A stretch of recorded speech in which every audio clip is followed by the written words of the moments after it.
tous et bienvenue sur CodeFlix pour ton nouveau cours de code pédagogique. Aujourd'hui, nous allons aborder ensemble le thème de la signalisation horizontale, c'est-à-dire tout ce qui concerne le marquage au sol. Nous traiterons dans ce cours les différentes lignes existantes ainsi que des flèches que l'on peut retrouver au sol, mais également des emplacements et des voies réservées. De même, tu apprendras à identifier les différentes couleurs utilisées pour le marquage au sol. Et pour être complet sur la signalisation, je t'ai mis en lien dans la description le cours pédagogique sur la signalisation verticale.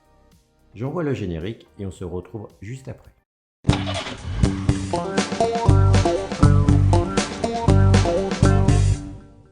Tout d'abord, tu dois savoir que la signalisation horizontale remplit plusieurs rôles. Elle va permettre de positionner, guider, informer et sécuriser tous les usagers entre eux. Pour cela, on utilise différents marquages au sol, et je te propose de débuter par les lignes. Il en existe deux types. Le premier type, les lignes longitudinales.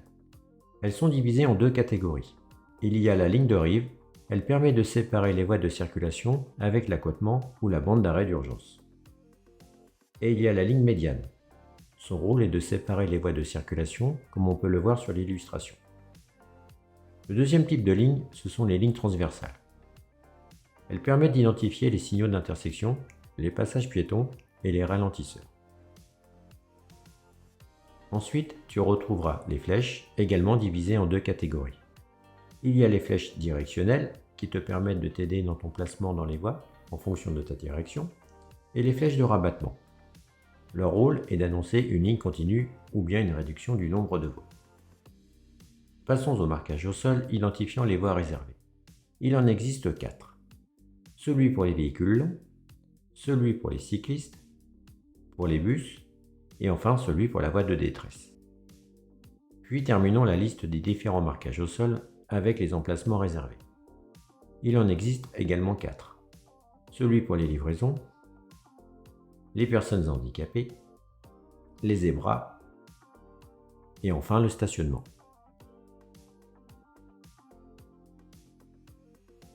Le marquage au sol utilise également différentes couleurs qui apportent des informations complémentaires. En ce qui concerne les lignes longitudinales, elles peuvent être de couleur blanche pour indiquer qu'elles sont permanentes, mais également jaune pour indiquer qu'elles sont temporaires, ou bien que le stationnement est interdit le long de la chaussée. Pour les lignes transversales et les flèches, le code de couleur est le même. Le blanc pour le marquage permanent, et le jaune pour le marquage temporaire. Et bien sûr, on appliquera le même code couleur pour les flèches. En ce qui concerne les voies réservées, le même principe s'applique encore une fois. La couleur blanche identifie les voies réservées permanentes, le vert identifie les voies cyclables, et le damier rouge et blanc est utilisé pour identifier la voie de détresse. Enfin, pour les emplacements réservés, ils sont toujours soumis au même code de couleur, le blanc et le jaune. À cela s'ajoute la couleur bleue pour le stationnement limité et les places pour personnes handicapées. Revenons maintenant plus précisément sur l'identification du marquage au sol et commençons par les lignes longitudinales et plus particulièrement par la ligne médiane continue. Elle a pour rôle, comme je l'avais déjà précisé, de délimiter les voies de circulation, mais également d'interdire tout dépassement dans les deux sens de circulation. Seul son chevauchement est autorisé pour dépasser les cyclistes, c'est-à-dire que seules les roues de gauche du véhicule doivent dépasser la ligne continue, comme tu peux le voir sur l'illustration.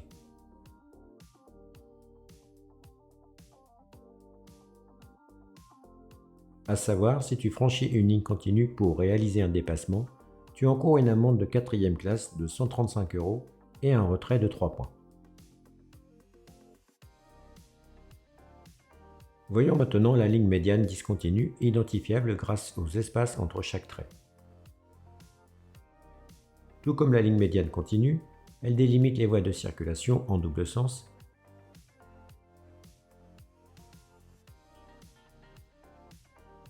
mais également dans le même sens.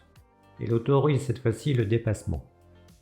Hors agglomération, la longueur des lignes est de 3 mètres et elles sont espacées de 10 mètres entre elles. Et en agglomération, les lignes mesurent 1,50 m de long et sont espacées de 5 mètres. Troisième type de ligne médiane, la ligne mixte. Elle est composée d'une ligne discontinue et d'une ligne continue. Tout comme les deux précédentes, elle délimite les voies de circulation. Son rôle est d'autoriser le dépassement seulement si l'on circule du côté de la ligne discontinue, et interdire tout dépassement si l'on circule du côté de la ligne continue.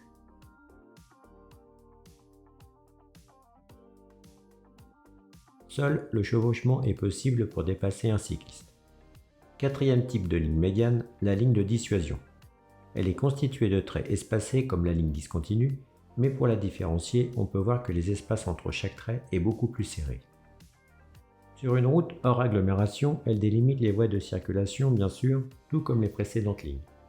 Mais son rôle est surtout d'annoncer les zones à risque et de conseiller seulement les dépassements sur les véhicules lents et dissuade tous les autres dépassements. Les lignes mesurent 3 mètres et sont espacées de 1,33 m. Lorsque l'on circule sur l'autoroute ou bien une route à 4 voies, elles sont implantées à l'approche des sorties ou bien des aires de repos. Son rôle est de t'interdire de franchir la ligne depuis la voie la plus à gauche pour emprunter la sortie ou l'aire de repos, comme on peut le constater sur l'illustration. Tu peux seulement la franchir pour te replacer sur la voie de droite suite à un dépassement comme sur l'illustration. Terminons avec le cinquième type de ligne médiane, la ligne d'avertissement. Elle est composée d'une ligne de dissuasion plus 3 flèches de rabattement. Son rôle est toujours de délimiter les voies de circulation en double sens, mais surtout, elle annonce l'arrivée d'une ligne continue. Cela signifie que tu devras terminer ton dépassement en cours, mais en aucun cas en débuter un sur cette ligne.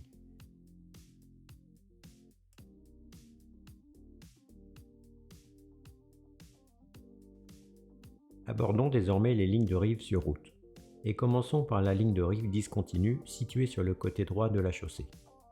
Son rôle est de séparer la voie de circulation de l'accotement. Son franchissement reste possible pour s'arrêter ou bien stationner, sauf mention contraire. La longueur de la ligne est de 3 mètres espacée de 3,50 m. Le second type est la ligne de rive continue. La seule différence avec la précédente, c'est que cette fois-ci, son franchissement est interdit. La ligne de rive peut également prendre l'aspect d'une ligne beaucoup plus longue mesurant 20 mètres espacée de 6 mètres comme sur l'illustration. Son rôle est toujours de délimiter la voie de circulation de l'accotement, mais surtout elle annonce l'approche d'une intersection.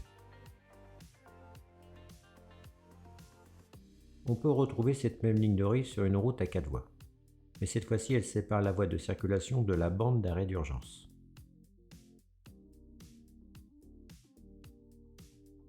Le franchissement de la ligne est alors interdit, sauf en cas de panne, d'accident ou urgence médicale.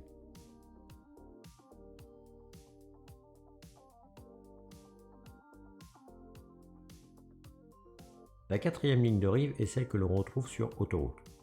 Elle est très similaire à celle des 4 voies. Simplement, elle mesure 39 mètres au lieu de 20 mètres et les traits sont espacés de 13 mètres au lieu de 6 mètres. Son rôle est identique puisqu'elle sépare la voie de circulation de la bande d'arrêt d'urgence et son franchissement est interdit sauf en cas de panne, d'accident ou urgence médicale.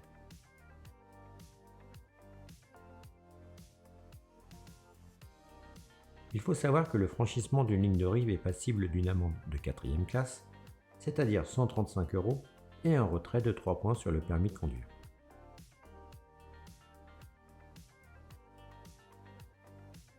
Le chevauchement de la ligne de rive est quant à lui passible d'une amende de 4e classe, c'est-à-dire 135 € et un retrait d'1 point sur le permis de conduire. Nous allons continuer maintenant avec les lignes transversales, celles qui te permettront d'identifier les signaux d'intersection, les passages piétons et les ralentisseurs. Le stop est identifiable par la bande blanche transversale à la chaussée. Lorsque je circule sur une route à double sens, la longueur de la ligne correspond à la largeur de la voie de circulation comme sur l'illustration. Sur une route à sens unique, la longueur de la ligne de stop sera égale à la largeur de la chaussée.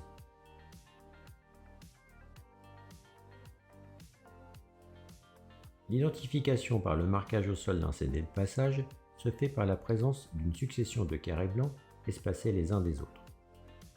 L'implantation de la ligne se fait de la même manière qu'une ligne de stop. Sa longueur dépendra du fait si je circule sur une route à double sens ou bien dans une rue à sens unique, comme le montre l'illustration. Le dernier cas concerne les feux tricolores. Le marquage au sol pour indiquer où je dois m'arrêter se fait à l'aide de la ligne discontinue que tu peux voir sur l'illustration. En ce qui concerne la longueur, elle dépendra encore une fois si je circule sur une route à double sens ou bien dans une rue à sens unique. Passons maintenant au marquage au sol transversal permettant d'identifier l'endroit où le piéton doit traverser la chaussée. Très certainement que tu le connais déjà. Ce sont des bandes blanches espacées les unes des autres et placées sur toute la largeur de la chaussée. Le dernier marquage au sol transversal concerne les ralentisseurs. Tu pourras les identifier grâce aux triangles blancs placés les uns à côté des autres sur toute la largeur de la chaussée. La première rangée correspond au début du ralentisseur et la deuxième à la fin. Autre marquage au sol distinctif, ce sont les flèches. Voyons tout d'abord les flèches directionnelles. Elles visent à t'aider dans ton placement dans les voies en fonction de la direction que tu as choisie. Il existe 5 types de flèches différentes. Il y a tout d'abord la flèche unidirectionnelle tournée à gauche. Ensuite, il y a la flèche bidirectionnelle tourne à gauche et tout droit. La troisième flèche unidirectionnelle tout droit. L'avant-dernière flèche bidirectionnelle tout droit et tourne à droite. Et enfin la flèche unidirectionnelle tourne à droite. En fonction de ton placement dans les voies, tu devras toujours suivre seulement les directions indiquées par là ou les flèches directionnelles. Voyons comment sont positionnées les flèches sur la chaussée. Elles sont généralement au nombre de 3. Les 2 premières flèches sont des flèches de présignalisation. Elles permettent de se placer en fonction de la direction choisie. La troisième flèche est la flèche de position, c'est-à-dire que l'on doit désormais maintenir sa position dans la voie. Le deuxième type de flèche que tu peux rencontrer, ce sont les flèches de rabattement. Elles ont 2 rôles différents. Dans le premier cas, on peut voir qu'elles sont intercalées dans une ligne de dissuasion. Cela annonce l'arrivée d'une ligne continue.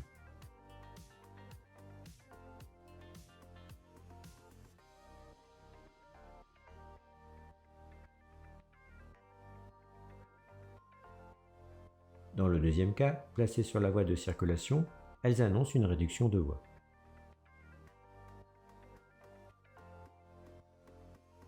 Voyons maintenant les voies réservées que l'on peut retrouver sur autoroute ou bien sur les 4 voies. Elle est reconnaissable par cette ligne discontinue très rapprochée et d'une largeur plus importante qu'une ligne longitudinale traditionnelle. Cette voie est réservée aux véhicules roulant à 60 km/h maxi. La voie de détresse est identifiable par son marquage en forme de damier rouge et blanc. Elles sont placées dans les longues descentes et permettent de stopper un véhicule dont les freins dysfonctionneraient. En agglomération, il existe également différentes voies réservées. Il y a celle pour les bus. Pour l'identifier et éviter de l'utiliser, un marquage au sol identique à celui pour les véhicules lents est utilisé. À cela s'ajoute la mention bus inscrite sur le sol pour renforcer le marquage. Tout comme les bus, les cyclistes peuvent avoir leur propre voie de circulation. Le marquage au sol est identique au bus et l'inscription bus est remplacée par un pictogramme en forme de vélo. Dans cette configuration, on parle alors de bande cyclable. Dans le deuxième cas, on peut voir sur l'illustration que cette fois-ci, la voie empruntée par les cyclistes est séparée de la chaussée pour véhicules. On parle ici de piste cyclable. On y retrouve le pictogramme en forme de vélo, mais cette fois-ci sur un fond vert qui caractérise également les voies vertes. Les emplacements réservés, c'est également le stationnement. Les lignes blanches délimitant les emplacements sans aucune mention indiquent que le stationnement est gratuit. Si celui-ci est payant, une mention payant sera inscrite sur le sol. Enfin, si les emplacements sont délimités par des lignes de couleur bleue, alors le stationnement sera à durée limitée. En ce qui concerne les emplacements pour personnes handicapées, ils sont identifiables principalement de 2 manières. Toute la place sera peinte en bleu avec un pictogramme handicapé, ou bien simplement par un pictogramme handicapé sur fond bleu comme sur l'illustration. Les places de livraison sont identifiables par la couleur jaune. Il en existe 2 types différentes. La première, où le stationnement est autorisé sous certaines conditions horaires, celles-ci sont repérables grâce à la ligne discontinue sur le côté. La deuxième, où le stationnement est interdit, est identifiable grâce aux 2 lignes continues sur le côté de la chaussée. Enfin, terminons par les zébras et nous arriverons au terme de ce cours. Les zébras sont des parties de la chaussée hachurée qui indiquent aux usagers de ne pas circuler ni de stationner dessus. Elles sont généralement présentes au niveau des bifurcations ou des rétrécissements de la voie. Voilà, ce cours est à présent terminé. J'espère qu'il t'aura permis de bien comprendre ce qu'est le marquage au sol et savoir l'identifier, et ainsi de bien te préparer pour l'examen de ton code de la route. Je te propose maintenant de continuer tes révisions, soit avec un autre cours pédagogique ou une évaluation de ton choix. Mais juste avant cela, comme à chaque fois, un petit clic pour t'abonner, partager et liker, afin d'aider la chaîne à se développer et continuer à te proposer des cours de qualité. Et je te dis à très vite sur Codeflix, ta chaîne préférée pour réviser et obtenir ton code.